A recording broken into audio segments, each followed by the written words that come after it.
Hello and welcome back to Bookish. Today I want to do the last in my series about William Faulkner. I've been doing a series about Faulkner in which I kind of explore some of the themes of Faulkner's novel that are related to life in the South, violence, class, and today I want to deal with the issue of race and racism.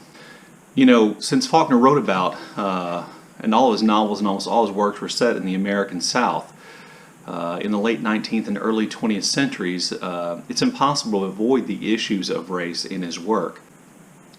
There are principally, I think, four works of Faulkner in which we can see his portrayal of race relations and racism the most clearly. And therefore, I think those are the four works that are potentially the most problematic. Before going into that, I do need to tell you that Faulkner's characters frequently use the N-word to describe African Americans.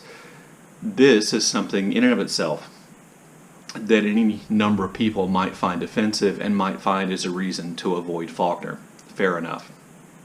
But I do want to just point out one thing, and that is that term would have been used by white Southerners in the time period in which Faulkner's novels were set. Unfortunately, this is true.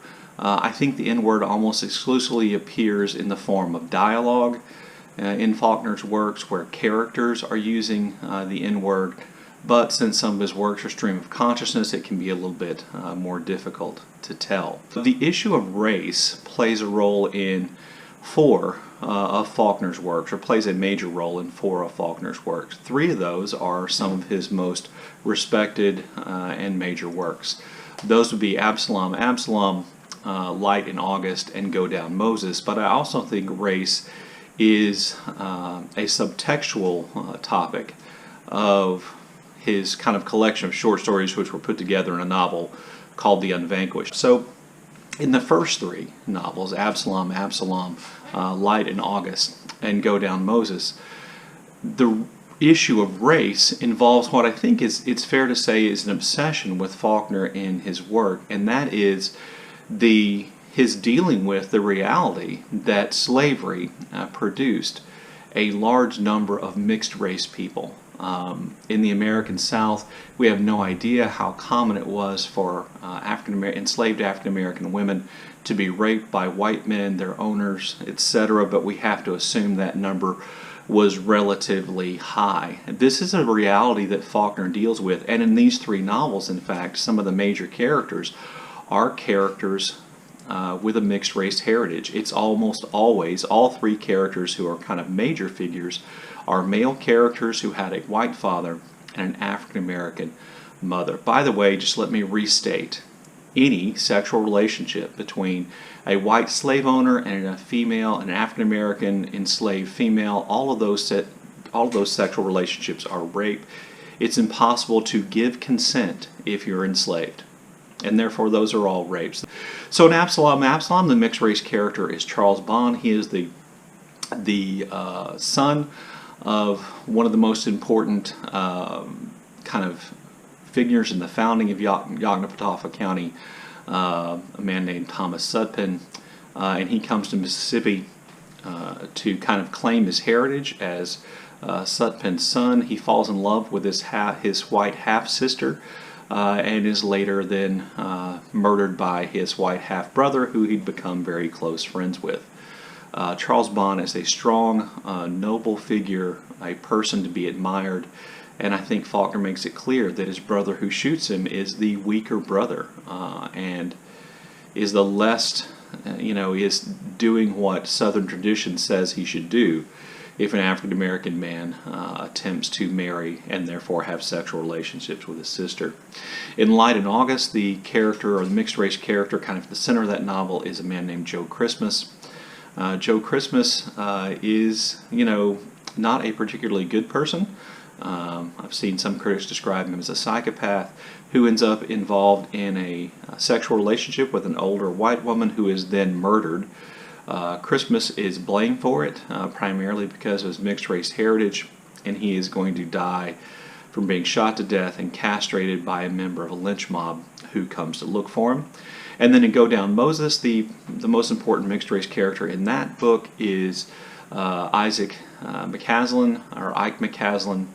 And when Ike McCaslin learns about his mixed race heritage, he essentially decides to be celibate his whole life and to never marry and to never reproduce. And as a result, he lives out the rest of his life as a figure of some respect in Yoknapatawpha County. As I believe the line goes, he was uncle to half the county and father to none. Two of the three mixed race characters, Charles Bond and Isaac McCaslin, are presented as sympathetically, and in the case of Charles Bond, I think somewhat heroically. And while Joe Christmas is, in fact, probably a psychopath who may have murdered his adopted father, even Joe Christmas's death is not, in Faulkner's view, I think from the writing, seen as a good thing. The man who kills Joe Christmas and castrates him is an evil, terrible man who I think Faulkner clearly indicates has done something terrible in killing and castrating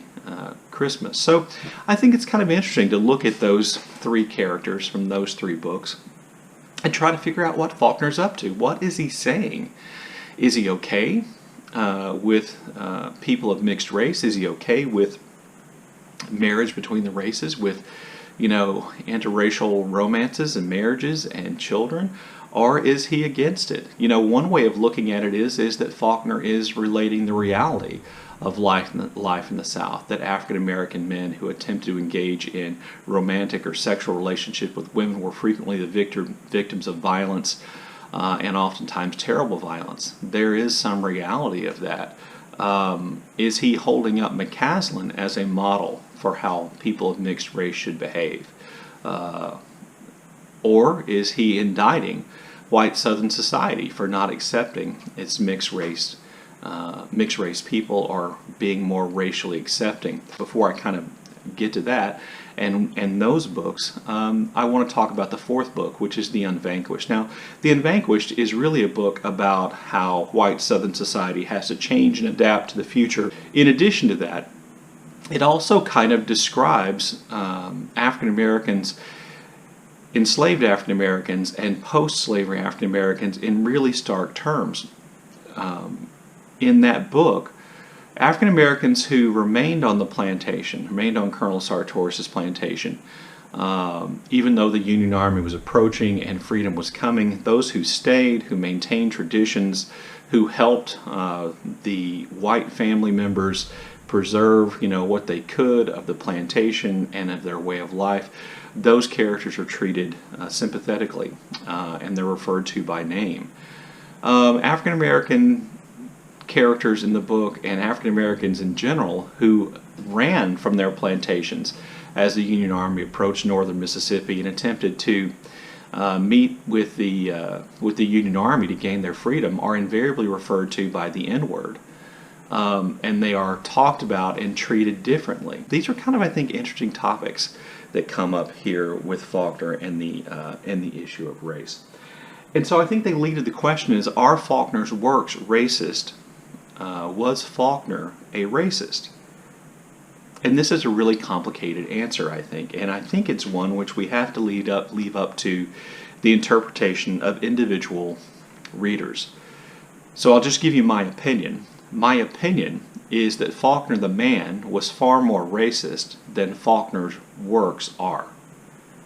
This is because Faulkner didn't believe himself to be a racist. Faulkner believed that his ideas on race were really progressive, and he accepted and sometimes promoted the idea that white Southern society was going to have to accept all kinds of change, including acceptance of African Americans as equal. In his own personal life, Faulkner was well known for being kind and supportive and admiring of the African American people in his own life, of African Americans that he came in contact with. And I think his idea that he wasn't a racist, his belief that he wasn't a racist, means that he wrote books that were not racist. He wrote books which I think he attempted to explain the reality of the racial situation in the South before and during his lifetime, and to suggest that change had to happen and was inevitable. So again, I would just kind of go back to the idea that the books are less racist than the man. Because Faulkner was the kind of racist who believes that since he has these kind of progressive ideas about race, that equality for African Americans was an inevitable change, that white Southern society would have to accept, that he doesn't believe that he was capable of racism, and so I think he self-consciously makes sure that when Joe Christmas dies, he dies in an injustice, that when Charles Bond dies, he dies at the hands of a weaker white man, that Isaac McCaslin's decision not to get married, while viewed somewhat admirably, is for him kind of a personal tragedy. In The Unvanquished, the African Americans who flee north to meet up with the Union Army are referred to by the characters in the novel by the Nword, which I think is safe to say that in 1864, white Southern slave owners would have used the N-word to describe enslaved people who are trying to escape to the north. What he portrays happening to those people, though, it leads to more ambiguity. The African Americans who moved north to escape slavery by joining the Union Army ran into a situation where there wasn't enough food or water or shelter for them, and hundreds of them died tragically while crossing a bridge which collapses under their weight.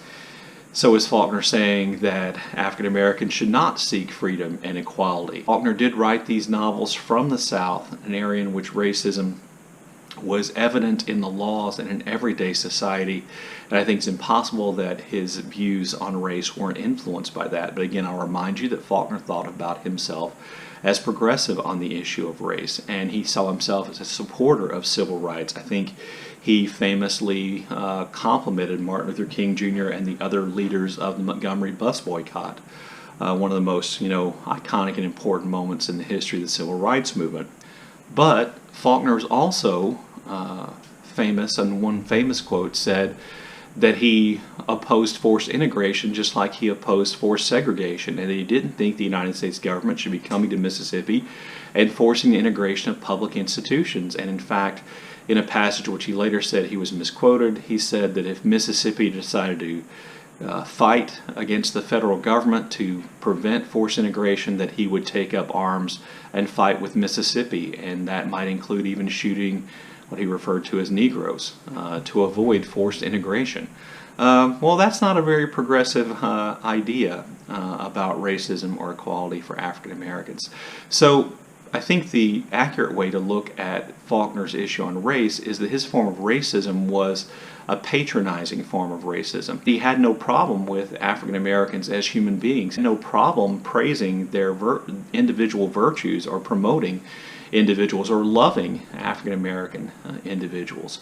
But he also was resistant to the idea of forced change in the South, that the South, he thought, had to be allowed to change gradually, and therefore he's against efforts to force integration, not because he doesn't believe in equality for African Americans, but because he believed almost that they had to earn that equality through their behavior, that they had to prove themselves worthy of that equality by being patient and waiting and always doing what in his mind was the right thing. Well, this is in fact a form of racism. Faulkner's essentially saying that white people will decide when African Americans have earned equality and therefore begin treating them equally.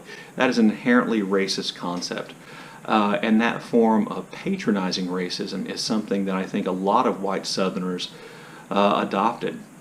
And it kind of leads me to the issue of, and kind of one of the things I want to close this with, is to be aware that there are all kinds of racism. There's the Confederate flag waving, hood wearing, swastika tattooed, cross burning, in the street, violent attack African Americans and other minorities racism. That's the kind of racism I think that most people think about. But there's also this more subtle form of racism which essentially judges the behavior of African Americans based on the standards of white people. Well, that's a more subtle form of racism, I think, that Faulkner was personally guilty of. This would be the form of racism in which Southerners, like the Southerners portrayed in The Unvanquished, viewed African Americans differently based on their behavior. Those who followed traditions and didn't make trouble were seen as being good African Americans, and those who made trouble and broke with those traditions and sought rapid change were referred to by the Nword. And then there's just the other kind of racism, which I don't think Faulkner ever really addresses, and that is the even more subtle form of racism that I think we still battle with today, and that is the form of racism that just views people of color as other. White people viewing them as being inherently different, as not being the same, as not then being fully human, as not then being fully citizens of the United States, as evidenced by the president's racist comment to 4 women of color who remember the United States Congress that they should go back to the country they came from, when this, the United States, is the country they came from.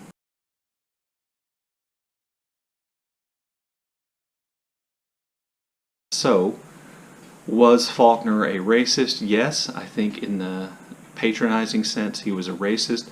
Are his books then inherently racist? I would say no, because I think he self-consciously tried to not make them so, because he didn't view himself as a racist and he didn't want to promote racism in his works. Are there subtle hints of his form of racism evident in the novels? I believe that's a matter of how you choose to read them.